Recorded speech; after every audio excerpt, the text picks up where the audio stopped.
राजा भर्तृहरि और रानी पिंगला की ये कहानी एक बार जरूर सुनें। उज्जैनी शहर के परम प्रतापी राजा महाराज गंधर्वसेन थे और उनकी दो पत्नियां थीं। एक पत्नी के पुत्र विक्रमादित्य और दूसरी पत्नी के पुत्र थे भर्तृहरि।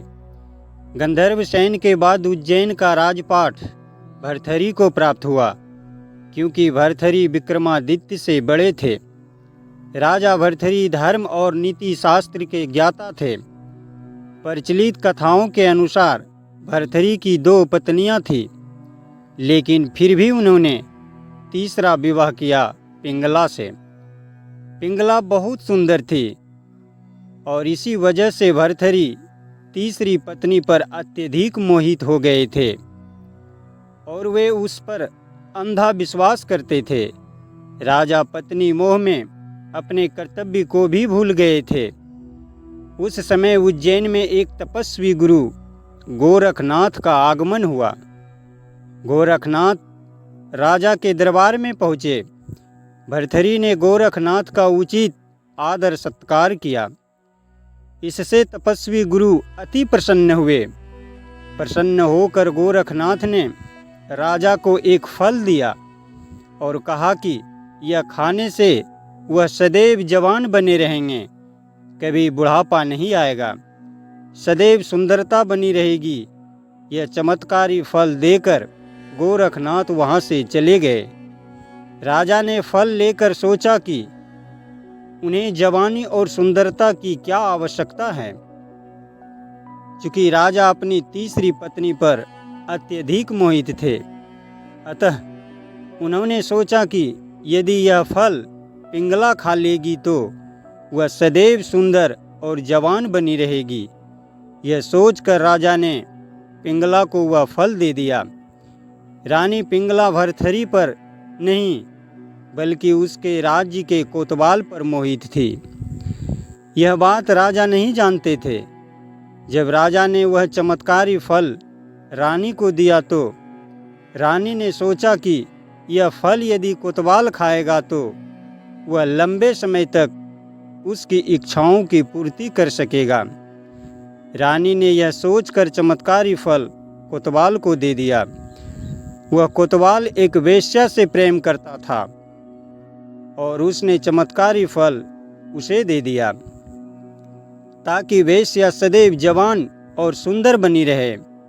वेश्या ने फल पाकर सोचा कि यदि वह जवान और सुंदर बनी रहेगी तो उसे यह गंदा काम हमेशा करना पड़ेगा। नरक समान जीवन से मुक्ति नहीं मिलेगी। इस फल की सबसे ज़्यादा ज़रूरत हमारे राजा को है।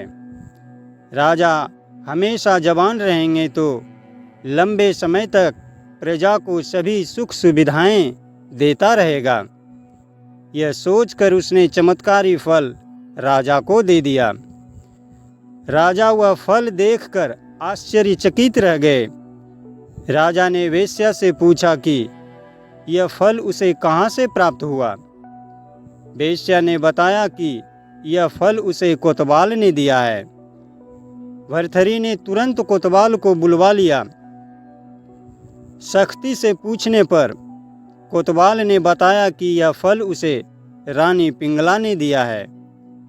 जब भर्तृहरि को पूरी सच्चाई मालूम हुई तो वह समझ गए कि रानी पिंगला उसे धोखा दे रही है।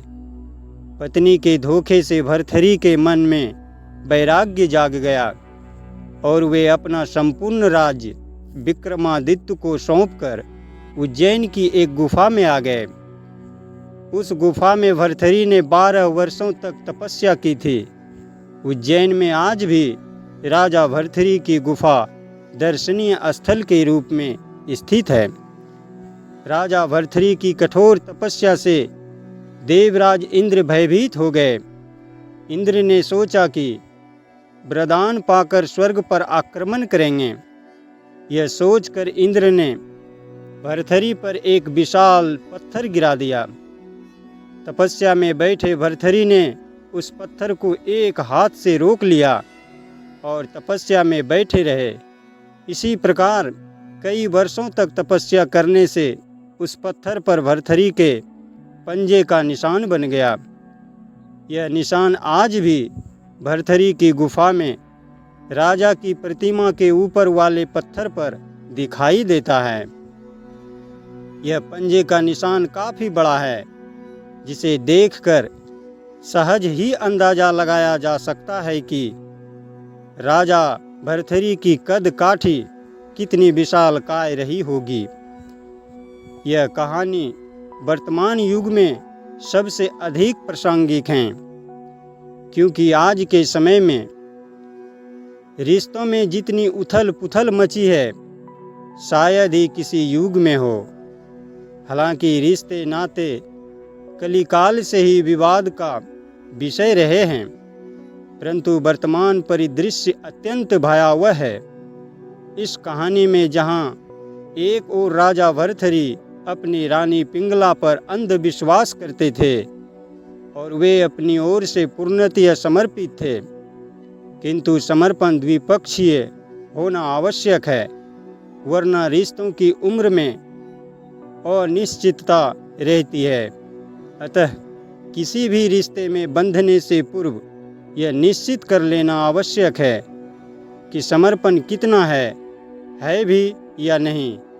कई बार विचारों की भिन्नता के बावजूद रिश्ते लंबे समय तक चलते हैं, क्योंकि इनमें समर्पण होता है। राजा भर्तृहरि की 3-4 और कहानियां हैं, लेकिन इसमें ऐड करेंगे तो बहुत बड़ी वीडियो हो जाएगी, इसलिए इसको इतना ही रहने देते हैं।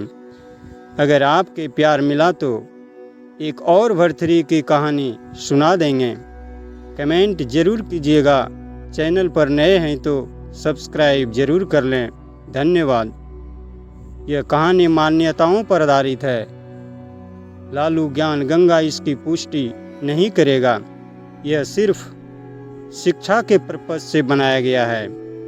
अंत तक देखने और सुनने के लिए सभी को दिल से राधे राधे। जय श्री राम।